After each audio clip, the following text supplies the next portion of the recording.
మనం వింటూ ఉంటాం బటర్ఫ్లై ఎఫెక్ట్ అని. ఒక 3 నెలల 4 నెలల వరకు ఆ మంత్రి కూడా అనుకోండాడు నా ఉద్యోగానికి ఎసరు వస్తుంది అని చెప్పేసి. అంతా బాగానే అయిపోతుంది కదా, ఇదే ఫస్ట్ టైం లీక్ అయిందే. ఈ 12 సంవత్సరాల్లో 155 సార్లు పేపర్లు లీక్ అయినాయి ఈ దేశంలో. అయినా ఎప్పుడు పేపర్లు లీక్ అయినాయి కానీ ఎప్పుడు ఎవడు కానీ బాధ్యత తీసుకునేది ఏం లేదు కదా, నన్నెవడు ఏం చేస్తాలే అని చెప్పి పాపం ధర్మేంద్ర ప్రధాన్ భావించింటాడు ఒక 4 నెలల ముందు వరకు. కానీ 4 నెలల ముందర సుప్రీంకోర్టు జడ్జి పాపం సూర్యకాంత్ గారు నిరుద్యోగులందరూ కూడా, నిరుద్యోగులు ఆర్టీఐ యాక్టివిస్టులు బొద్దింకల్లాగా వచ్చి దాడులు చేస్తున్నారు, ఇలా ముందుకు వస్తున్నారు అని చెప్పేసి ఆయన మాట్లాడడం జరిగింది. దాంతో పుట్టింది ఒక కాక్రోచ్ జనతా పార్టీ అనే పార్టీ. వాళ్ళేం రాజకీయాల్లో పోటీ చేయటంలే, వాళ్ళేమి నువ్వు మా మతానికి ఓటేయని చెప్పి ఓటు అడగటంలే, ఈ దేశ భవిష్యత్తుకు ఉంటాము అని చెప్పేసి రావడం జరిగింది. దానికి ఆర్గనైజేషన్ లేదు, కమిటీ లేవు, ఏం లేవు. నాకు తెలిసి 2 స్పోక్స్ పర్సన్లను పెట్టినారు అంతే.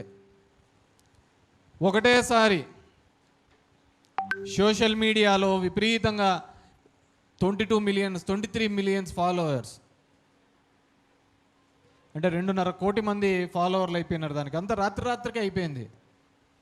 ఈ దేశంలోని యువత ముందుకు వచ్చింది. సోనం వాంగ్చుక్ అనే అతను జంతర్ మంతర్లో కూర్చున్నాడు. 1 రోజు 2 రోజులు 3 రోజులు 4 రోజులు 20 రోజులు కూర్చున్నాడు, పట్టించుకోలే. ఒకరోజు వచ్చినారు పోలీసు వాళ్ళు, వచ్చినారు రాత్రికి, తెల్లారి వచ్చినారు, యూనిఫామ్ లేకుండా వచ్చి ఎత్తుకొని సోనం వాంగ్చుక్ని ఎత్తకపోయినాంలే, ఇదేం నడుస్తుందిలే అని చెప్పేసి అనుకున్నారు. నువ్వు చెప్పలే, నేను చెప్పలే, ఎవరు చెప్పలే. వేలాదిగా పార్లమెంటు వైపు అడుగులు వేయడం జరిగింది. అడ్డుకోవడానికి బాష్పవాయువులు ఉపయోగించినారు, బుల్లెట్ల వర్షం కురిపించినారు, లాఠీలకు ములికీలు పెట్టి కొట్టినారు. ఎక్కడ ఎవ్వరే కానీ తగ్గలేదు.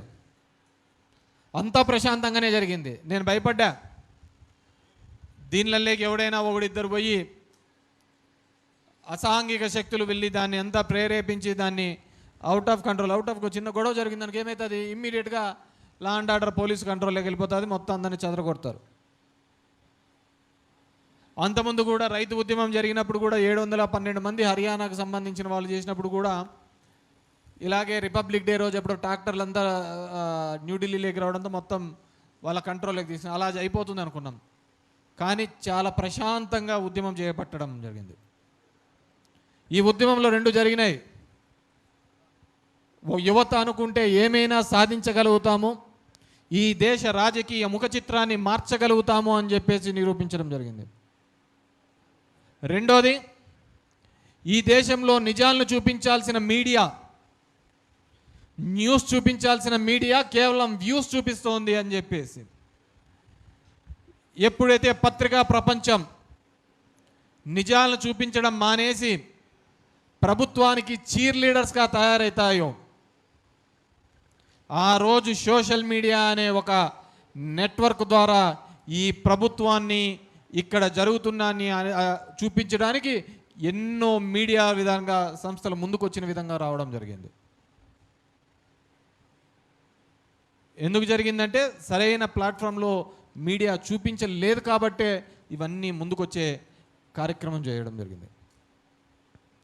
చాలామంది దాన్ని మాట్లాడినారు. ఏమని మాట్లాడినారు, దీంట్లో పాకిస్తాన్ వాడున్నాడు, చైనా వాడున్నాడు అని చెప్పేసి. ఖచ్చితంగా అలాంటి పాకిస్తాను చైనా వాళ్ళు ఉంటే వాళ్ళని ఇంతవరకు రానిచ్చిన దానికి హోమ్ మినిస్టర్ కూడా బాధ్యుడవుతాడు. హోమ్ మినిస్టర్ కూడా బాధ్యుడే కావాలి కదా, ఊరికి మాటల వరకు కాదు కదా. ఎందుకంటే ఈ దేశంలో ఈరోజు జరుగుతున్న రాజకీయాలు ఏ విధంగా ఉన్నాయని మనం ఆలోచించుకోండి. మతం మీద ఓట్లు అడుగుతున్నారు, కులాలను రెచ్చగొట్టి విద్వేషాలను సృష్టిస్తున్నారు. నువ్వు అది నేను ఇది అని చెప్పేసి మనిషిని మనిషిగా చూడడం మానేసినారు. 97 నుంచి చూస్తూనే ఉన్నాం. రామ మందిరం పుట్టినప్పటి నుంచి కూడా దానికోసం చందాలు వసూలు చేస్తూనే ఉన్నారు. మొన్న దొరికినారు వాళ్ళలో వాళ్ళే.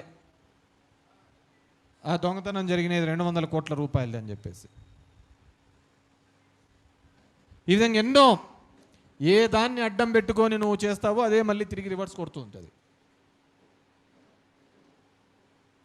ఆ రోజు సుప్రీంకోర్టు జడ్జి మాట్లాడిన ఒక్క మాటతో ఈరోజు అక్కడ మంత్రి రాజీనామా చేయాల్సిన పరిస్థితికి తీసుకుని వచ్చినారు. తర్వాత లాఠీ చార్జ్ చేస్తే అవన్నీ వీడియోలు చూపిస్తే ఆయన మాట్లాడిన మాటలు we don't have time to see, మాకు సమయం లేదు చూడ్డానికి అని చెప్పేసి. మళ్ళీ రెండో రోజు నేను అలా అనలేదు అని, మళ్ళీ దాని తర్వాత కోర్టులో వచ్చిన వాదనలు బయటికి రిలీజ్ చేయొద్దండి అని అత్యున్నతమైన స్థానంలో ఉన్న జడ్జిలే తమ మాట్లాడినది, అక్కడ జరుగుతున్న కోర్టు తీర్పులు కూడా బయటికి రాకూడదు, కోర్టులో మాట్లాడిన మాటలు బయటికి రాకూడదని ఒక భయాందోళన అంటే ఏ విధంగా నడుస్తుంది ఈ వ్యవస్థ అని ఆలోచించుకోవాలి. నిన్న చూసాం, ప్రధానమంత్రి నరేంద్ర మోడీ గారు వచ్చారు. ఈ సోషల్ మీడియా దానిలకు పాపం ఆయన కూడా రాత్రి 11, 12 అయితే రోజు 2 నిమిషాలు రీల్స్ వదులుతున్న పరిస్థితి, చెప్పుకోవాల్సిన పరిస్థితి. నిన్న మన వైజాగ్కి రావడం జరిగింది. వైజాగ్ వచ్చి ఆయన ముందు రోజు నేను చాలా బాధపడినాను, నా తల్లిని వీళ్ళందరినీ కూడా క్షమించినాను అని చెప్పేసి ముందు రోజు వీడియో రిలీజ్ చేసి రావడం జరిగింది. నాకు తెలిసి అది దేశంలోని యువత గురించి కాదనుకుంటున్నా, చంద్రబాబును చూసి రిలీజ్ చేసినాడు అనుకుంటున్నా వీడియో. ఈ దేశంలో మొట్టమొదటిగా ఎవరైనా కానీ ప్రధానమంత్రి కుటుంబాన్ని, ప్రధానమంత్రి భార్యను తిట్టినా కానీ, రోడ్డు మీదకి తీసుకొని వచ్చి మాట్లాడినా కానీ అది ఎవరైనా ఉన్నారు అంటే ఈ దేశంలో మొట్టమొదటిది చంద్రబాబు నాయుడు గారే అని చెప్తా. ఆయనే మొదట మాట్లాడేది. ఆయన ఢిల్లీలో పెట్టినాడు, who is Narendra Modi, what is his identity, I am Lokesh father, who are you Narendra Modi అన్నాడు. ఈయనే మహానుభావుడు. 2 నిమిషాలు వీడియో పెడతా, బాగుంటుంది ఆయన మాట్లాడేది. ఎందుకంటే ఆడ మాట్లాడేది ఈయనే. ఒక్క నిమిషం.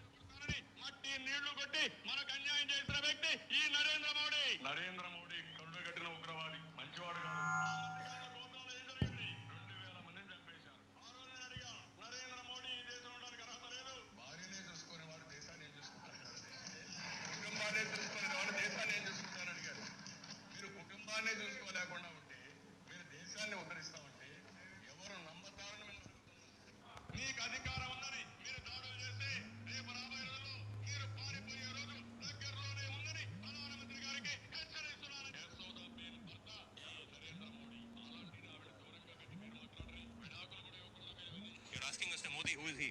Who is he? Okay. You are having an identity. You talk about triple talaq. What about you? You're talking about Mr. Modi's wife. Yeah, I'm asking straight question. Isn't this making it very personal, sir? No, but really it is personal. ప్రచార ప్రధానమంత్రి, మాటల ప్రధానమంత్రి, శాస్త్రంలో చూపించలేని ప్రధానమంత్రి. నోట్ల రద్దు వచ్చింది, ఎవరికైనా లాభం వచ్చిందని అడుగుతున్నా. ఇది ఒక పిచ్చి తుగ్లక్ చర్య. గురువుకు నామాలు పెట్టింది మీరు. కనీసం దండం పెడితే నమస్కారం పెట్టినటువంటి సంస్కారం ఈ ప్రధానమంత్రి నరేంద్ర మోడీ గారిది. అది అహంకారం. చాయ్ వాలా అంటాడు, ఆయన సూటు బూటు చూసే మాత్రం కోట్ల రూపాయల లక్ష.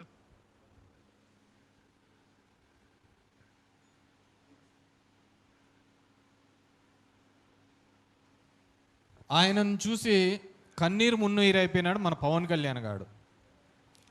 నిద్రాహారాలు మానలేసినాడు. అప్పుడెప్పుడో తెలంగాణ ఉద్యమం అప్పుడు మానేసినాడు, మళ్ళీ మొన్న మానేసినాడు.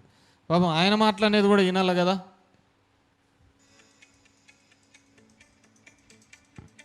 నరేంద్ర మోదీ గారికి ఎందుకు సపోర్ట్ చేశాం, ఏదో చేస్తారని నమ్మకం.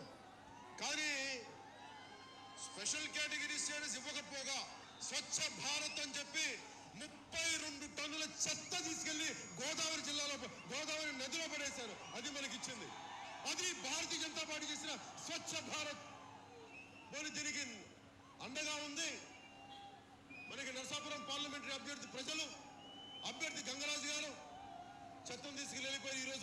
అనిపించలేదు. నాకు నిజంగా అనుభవం లేదు. అండగా నిలబడదామని వచ్చాను, నేర్చుకుందామని వచ్చాను. ఈ రోజున వారి అనుభవం మన సమస్యలకు పరిష్కారం లేనప్పుడు, మనకి Bharatiya Janata Party special category status కి నిలబడినప్పుడు ఇంకా ఎవరు కూడా గోదావరి జిల్లాలో కానీ ఆంధ్రాలో కానీ భారతీయ జనతా పార్టీ నమ్మకం కోల్పోయింది. వారి స్థానం కోల్పోయారు ఆంధ్రప్రదేశ్ లో.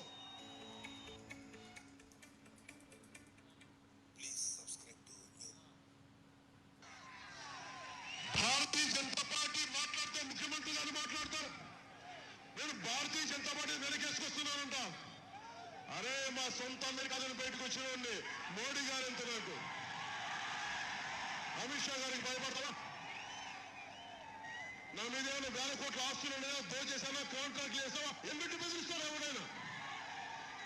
ఒకే ఒక బతుకు ఉంటే ఉంటుంది, పోతే పోతే. పనిచేసే బతుకు మీకు, మీ జీవితాల కోసం, మీ తరాల కోసం, మీ భవిష్యత్తు కోసం. దేనికి అలిసిపోయాం?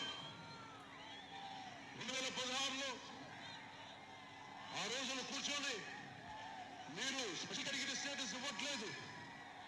ఈ రోజున మీరు చెప్పండి, మన తునిలో ఒక పారిశ్రామిక వాడున్న ఉద్యోగాలు రాగలుగుతున్నాయా? మనకి దారి పొడుగుతా నేను అందరితో మాట్లాడుతూ ఉంటే ఉద్యోగాలు లేదు.